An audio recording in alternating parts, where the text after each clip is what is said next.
Hello and welcome. We're so glad you're here. If you're with us on Facebook or YouTube, go ahead and subscribe to get notifications when we have new videos. If you're with us on Zoom, drop a hi in the chat. We'd love to say hello back. If you're with us in person, hello everybody. And if this is your first time here, go ahead and sign the guest book either in the lobby or at oakcliffuu.org/guest. Today's sermon is, what is white supremacy culture anyway?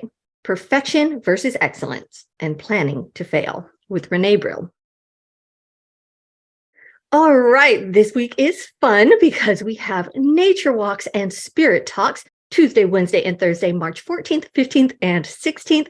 The nature walks are at 6 and the spirit talks start at 7. You can find more information on our website or in the e-blast. This week, tomorrow is Legislative Action Day. We've been talking about it for a month, so if you are ready, go and check it out. If you are interested, visit txuujm.org. That stands for Texas UU Justice Ministry. They have a lot of great stuff on there. Get involved. Yay! All right, we have a lot going on, and there's a lot of details with these things that I have mentioned. So if you'd like more information on them or information about all the other stuff we've got going on, check out our e-blast. This week you will find Teamwork Tuesdays. That is every Tuesday from 4 to 6 with the lovely Kenneth. Make plans to do that. And this week you'll also find an important message from Sherry on widening the circle of concern, the church's anti-racism work, and our recent sermons. If you would like to get involved with this important anti-racism work, then please join Widening the Circle of Concerns Action Group on Monday, every Monday at 3 o'clock on Zoom.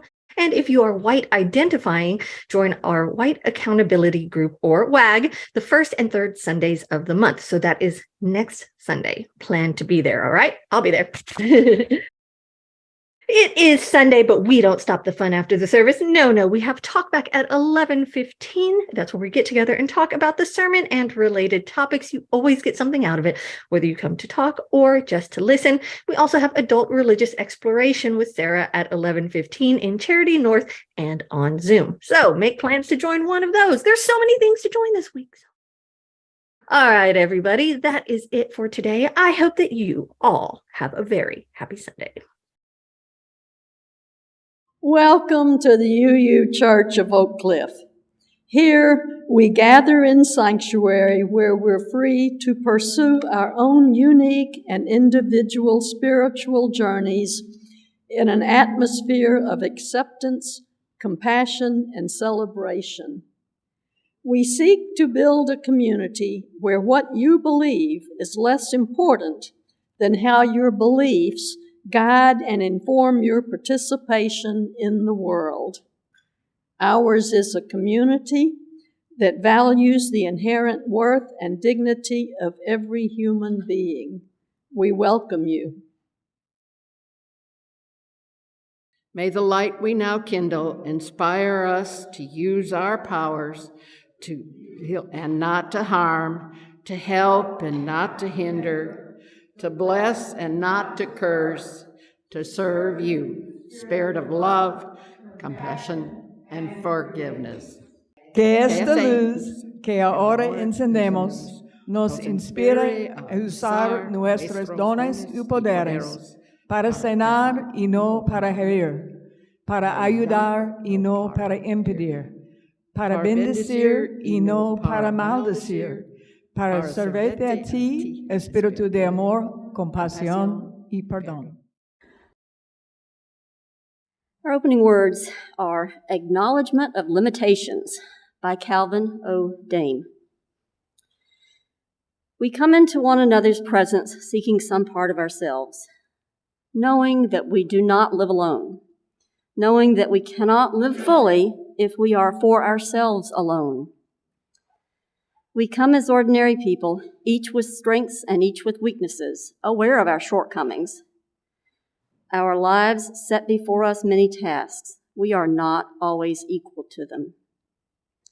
Too often, we fall short of our best expectations of ourselves. We do not know enough. We are not always patient. We fall into anger. We cannot find strength. We do not wait for wisdom. We lack vision. It hurts. It hurts to acknowledge our shortcomings. And yet, here we are, not always perfect, not always wise, but always human, gloriously and miraculously alive and breathing, wondrously and mysteriously human. Join me in these words, reading together. May our time together renew our hope. May the stories we share refresh our courage. May the songs we sing lift our spirits. May the words we speak invigorate us. May the touch of hands, the sound of laughter, the sight of faces new and familiar restore us in faith. Amen.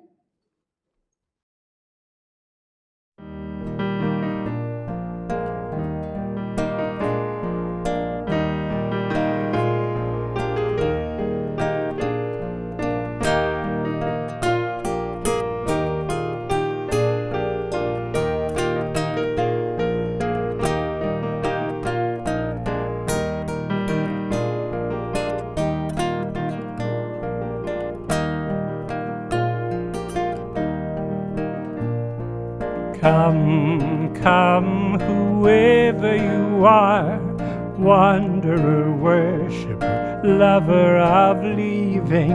Ours is no caravan of despair.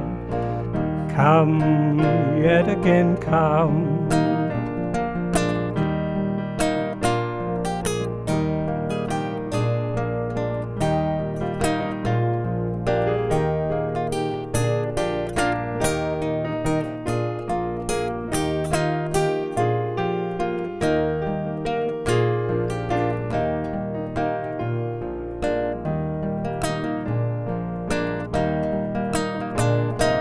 Come, come, whoever you are, wanderer, worshiper, lover of leaving. Ours is no caravan of despair. Come, yet again come. Come, yet again come.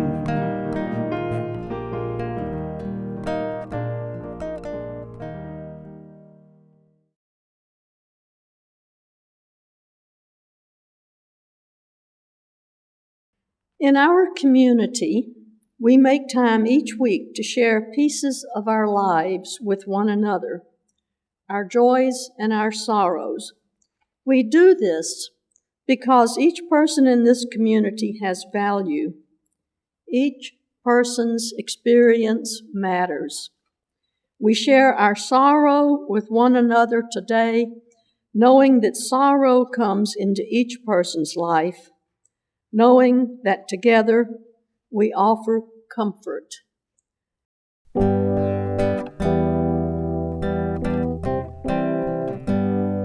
When I breathe in peace. When I breathe out love. When I breathe in peace. When I breathe out love.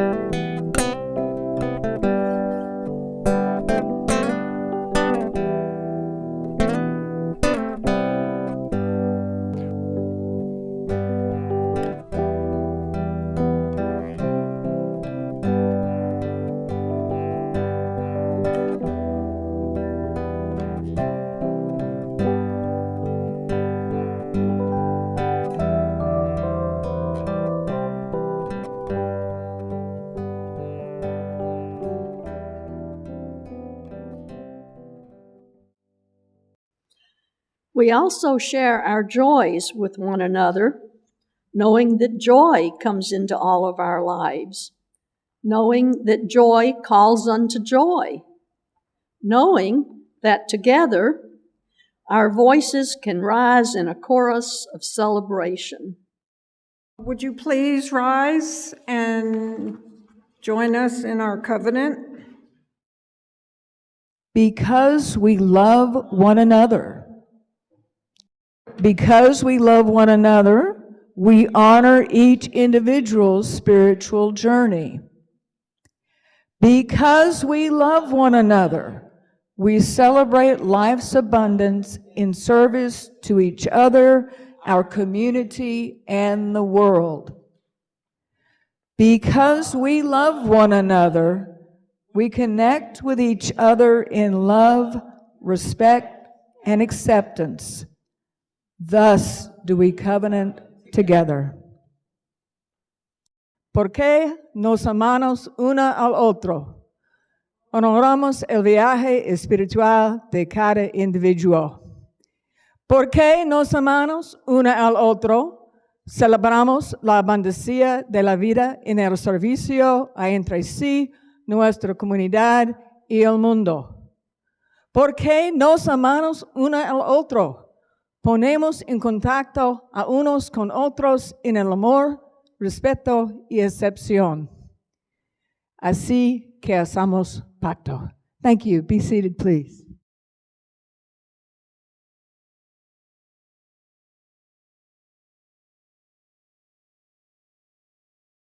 Good morning. Let's take a moment to ground ourselves in this space and time, and take a deep breath in and breathe out.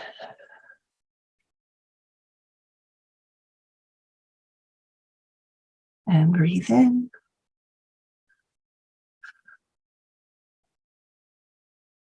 And out.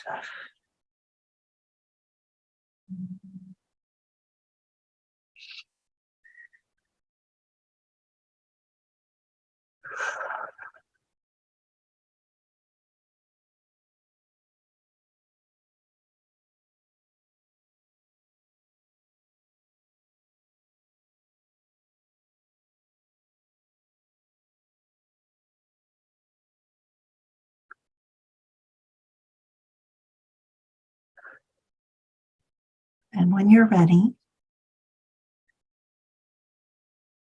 return to this space we share together.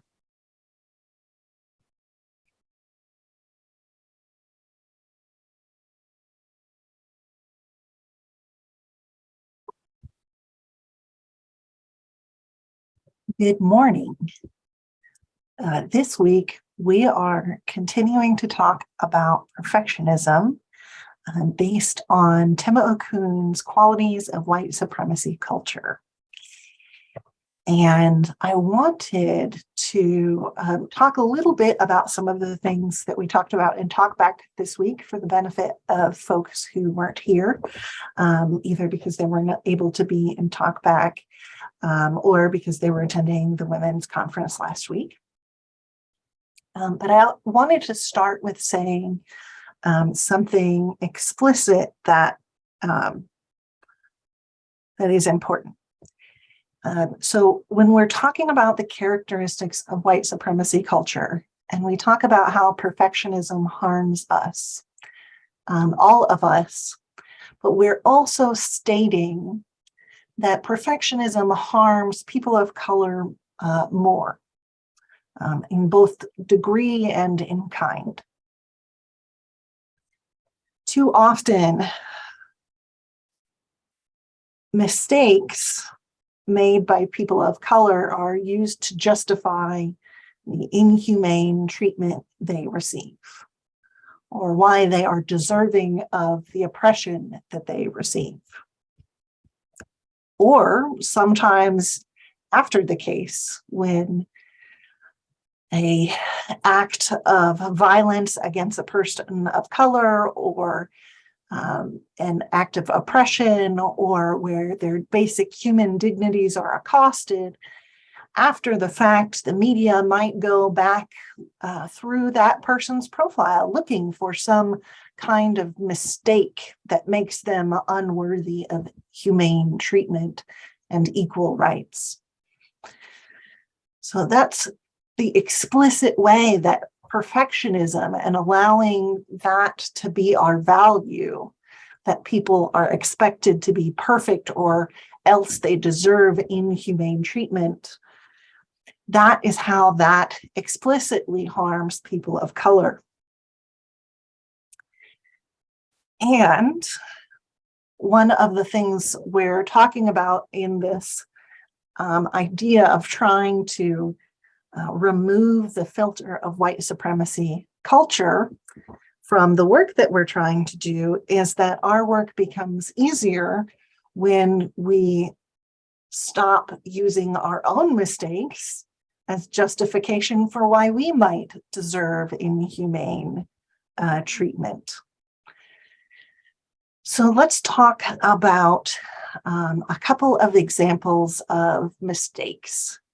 And there's this worry or this idea that if you're not aiming for perfection, you're not going to reach excellence.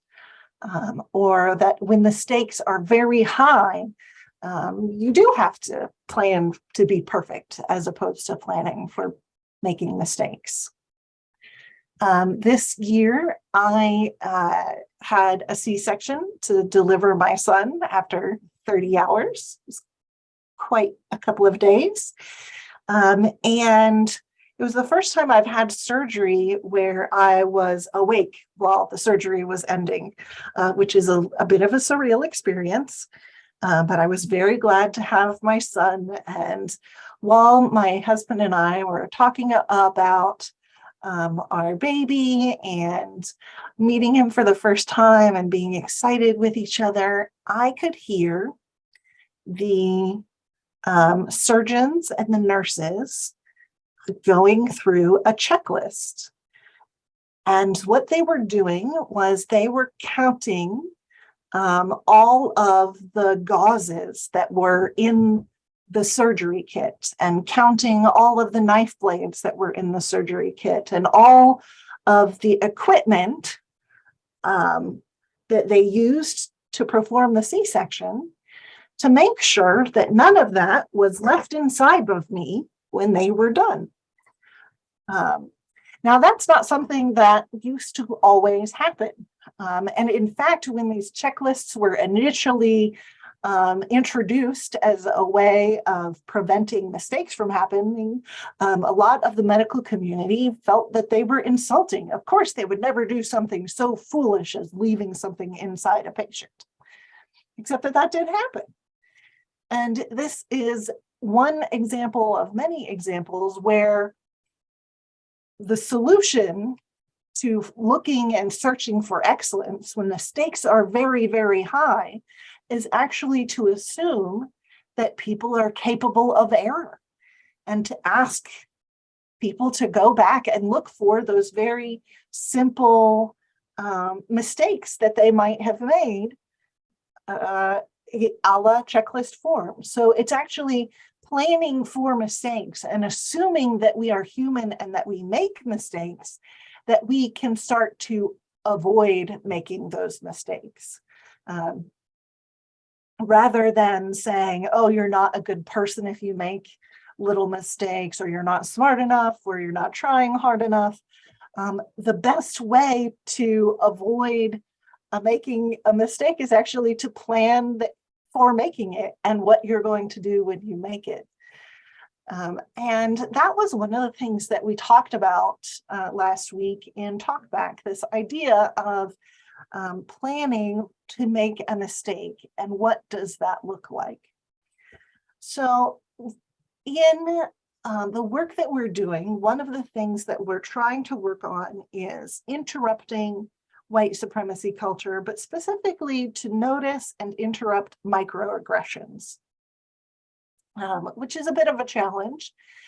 It's a challenge for white people because we are often so in this bubble of white media and white culture that we don't even realize what it is that we have done out of ignorance, although ignorance is not an excuse. We're still responsible for the harm caused by our actions. And then we also feel this sense of Shame. We have this, we're going to get to this quality of avoiding conflict, and we don't want to rock the boat, or maybe that's not what we normally saw, and so we won't necessarily interrupt it in the moment because that's not polite, or yada yada. And so our goal is to, when we see or commit a microaggression, to interrupt that by saying, "Oh, hey, ouch, that kind of feels gross and icky for this reason." And if we're the person being told, to apologize. So one of the things that we're working on, and that's recommended, is to have a plan for what happens when you commit a microaggression or when you see a microaggression committed. So to plan for a mistake in advance under the assumption, the correct assumption, that you will make mistakes like that. And we're planning we're having that plan to really mitigate the harm that happens in that moment. Because all too often what happens when people of color say, "Hey, that thing that you did was racist behavior," or "that thing that you did was really exclusionary or offensive," what happens is that white people initially will defend themselves. And they'll either say something like, "Oh, actually, that mistake isn't my mistake, it's your mistake because you misinterpreted what I intended," right? So I didn't make a mistake, you made a mistake. And so we're flipping it back around. And really, you're the person to blame in this situation and not me. Or we'll say, "Oh, I'm sorry that I did that, but it wasn't my intention, and I'm not actually racist because that's normally what I would do if it was anybody. So it's not racism, it's just I'm a kind of person that's really blunt, or have ADHD, or I'm learning different, or but it's not that I'm racist. It's definitely not. Nothing I can do would ever be racist." Because I am still operating from this lens that I think that racism is something that's intentional, which is not the lens we're working from now. We're working from the lens that racism is anything that causes a disparate impact on people of color, regardless of what its intention was, and that it's actually ingrained in our culture. So those two responses, "Oh, it's not really my mistake," or "you're imagining things, I'm not racist," actually cause more harm in that moment. Because what ends up happening is we're telling people that they're wrong about their own lived experience.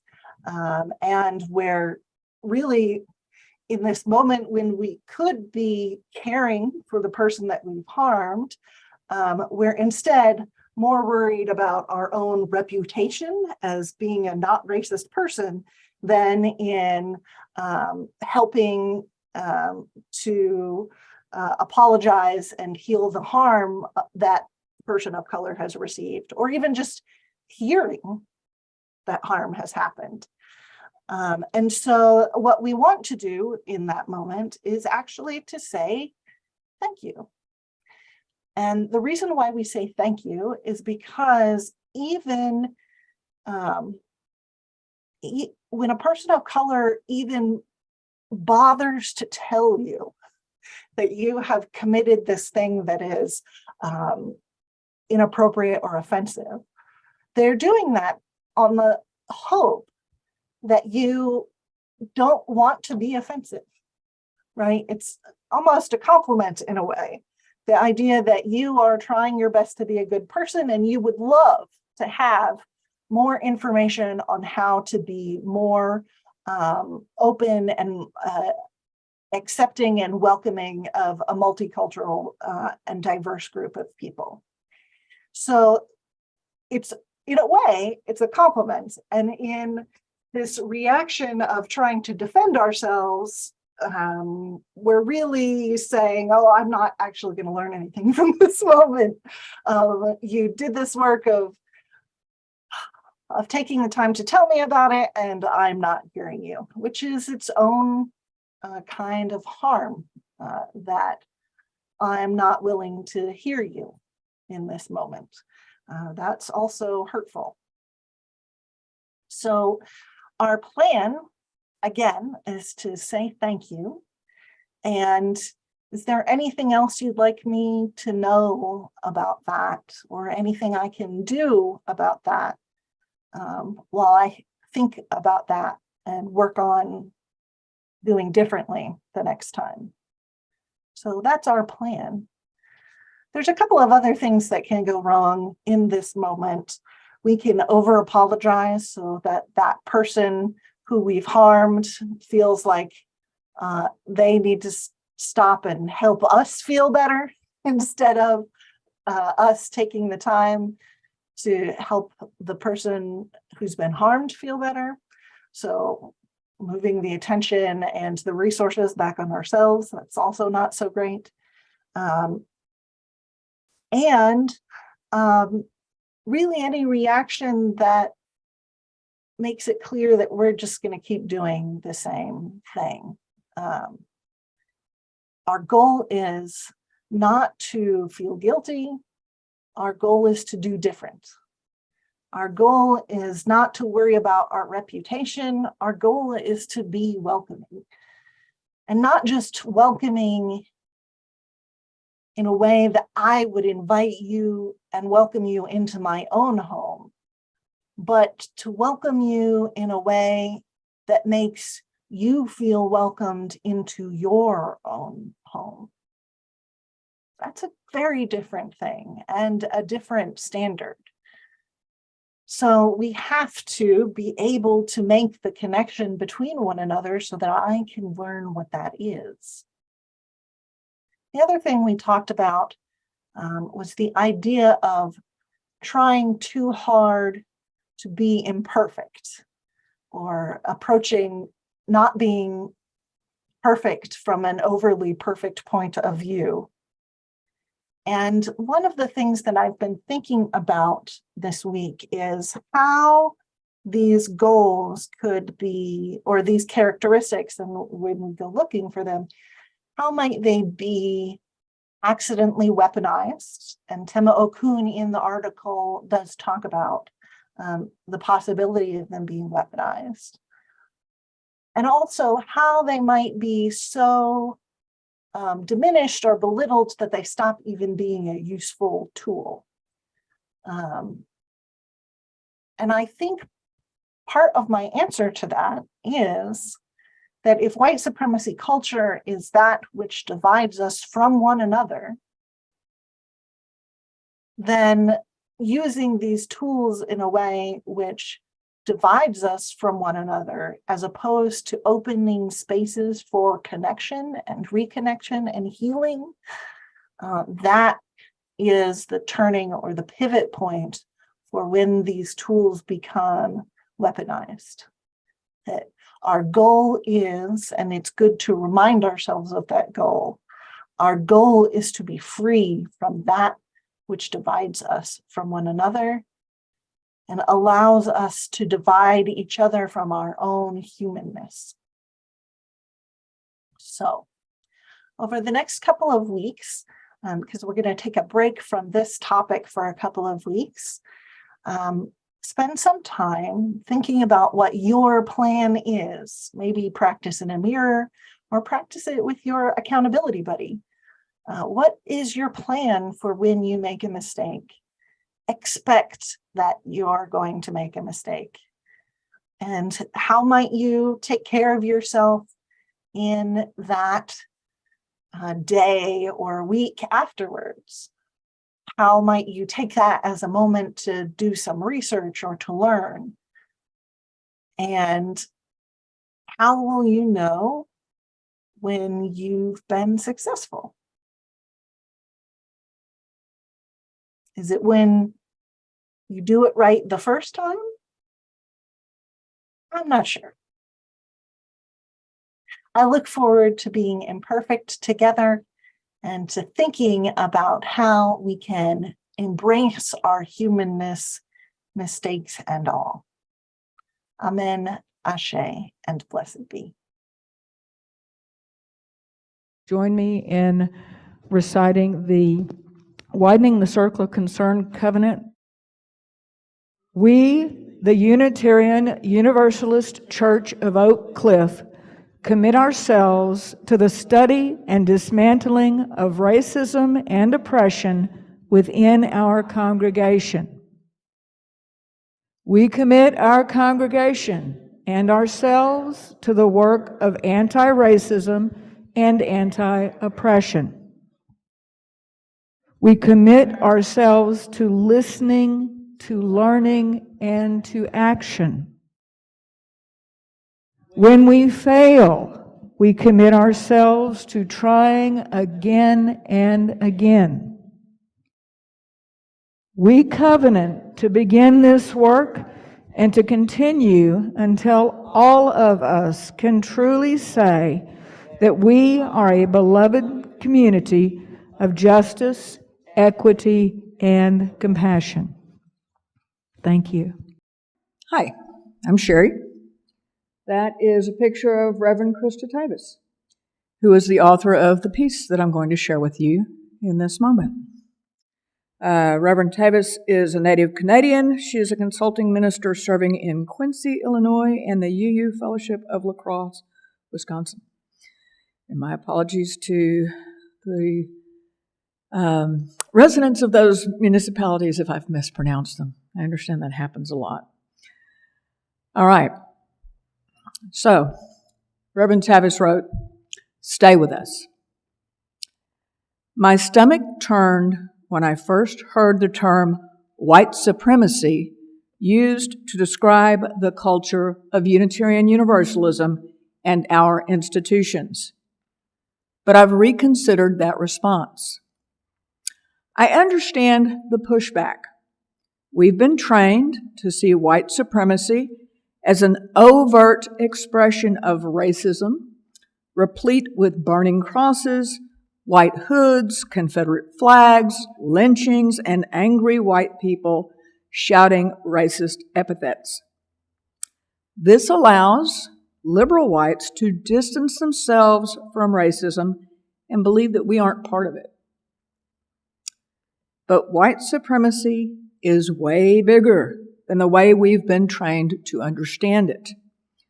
White supremacy is a way of thinking that devalues the experiences, insights, and lived reality of people of color. The consequences of this thinking have the real-life impact of denying people of color a real voice with real power. Rarely is this culture explicit or even conscious in liberal white communities. It's implicit and unconscious. Reverend Tavis goes on to say, it's brave to call white supremacy what it is. In fact, it sets us apart from most liberal institutions, which are in complete denial about the power of racism to shape their decisions and their processes. There is not one institution in this country that is not shaped by white supremacy, and that includes institutions run by people of color. We have all been indoctrinated into white supremacy thinking. There's no reason to feel shame or fear. It is not your fault. You are not stained. We are not irredeemable. Our Universalist heritage says that no one is left behind. Let's anchor in that promise. If you want to journey into wholeness, if you want to live into the transformative pain and possibility of this one incredible life you are living, if you want to experience a community that doesn't shy away from calling truth to power, then resist your urge to run away or distance yourself from the work. Stay with us. Bend into the task at hand. Dare to be vulnerable. Thank you. Let there be an offering to sustain and strengthen this place that is sacred to so many of us, a community of memory and of hope, for we are now the keepers of the dream.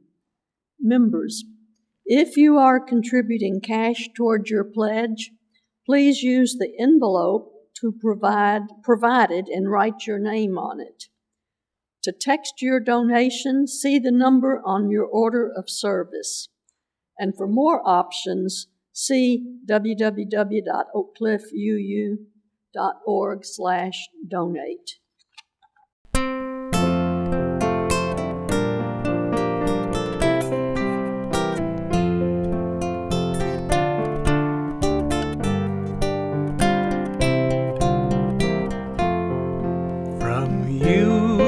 I receive, to you I give. Together we share, and from this we live. De ti yo recibo, a ti te doy. Así compartimos y vivimos hoy.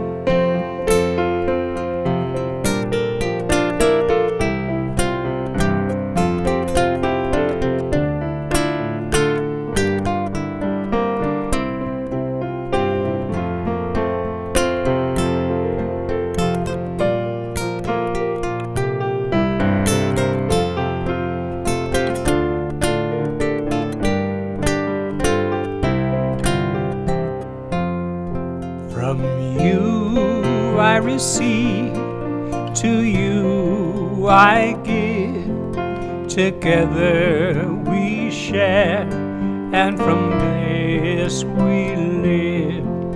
De ti yo recibo, a ti te doy. Así compartimos y vivimos hoy. Our closing words today. A Blessing for Risk Takers and Failures by Robin Tanner. Today we share in a blessing for losers, risk takers, all failures far and wide.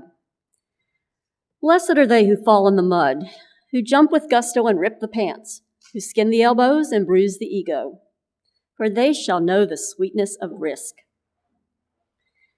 Blessed are those who make giant mistakes, whose intentions are good, but impact has injured, who know the hot sense of regret and ask for mercy, for their hearts will know the gift of forgiveness. Blessed are they who have seen a D or an F or a C or any letter less than perfect, who are painfully familiar with the red pen and the labels as less than, for they know the wisdom in the imperfect. Blessed are they who try again, who dust off, who wash up, who extend the wish for peace, who return to sites of failure, who are dogged in their pursuit, for they will discover the secrets to dreams. Blessed are they who refuse to listen to the naysayers, for their hearts will be houses for hope. Blessed are they who see beyond the surface of another, for they will be able to delight in the gift of compassion. Blessed are they who stop running the race to help a fellow traveler, who pick up the fallen, who stop for injured life, for they shall know the kindness of strangers. Blessed are they who wildly, boldly abandon winning, for they shall know the path of justice.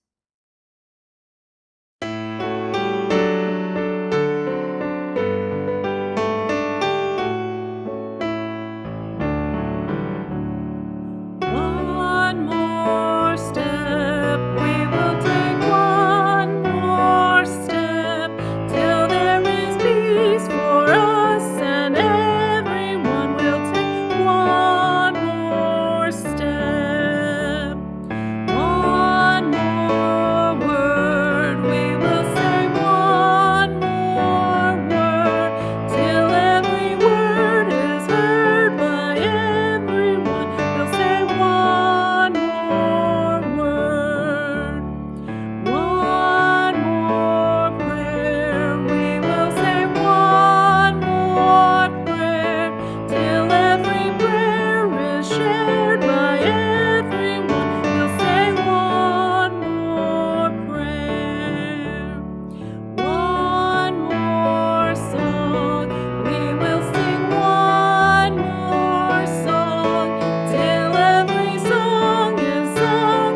We extinguish this flame, but not the light of truth, the warmth of community, or the fire of commitment.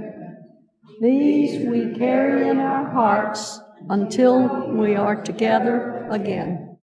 Extinguimos esta llama, pero no la luz de la verdad, el calor de comunidad o el fuego de nuestro compromiso. Estos los llevaremos en el corazón hasta que estemos juntos otra vez.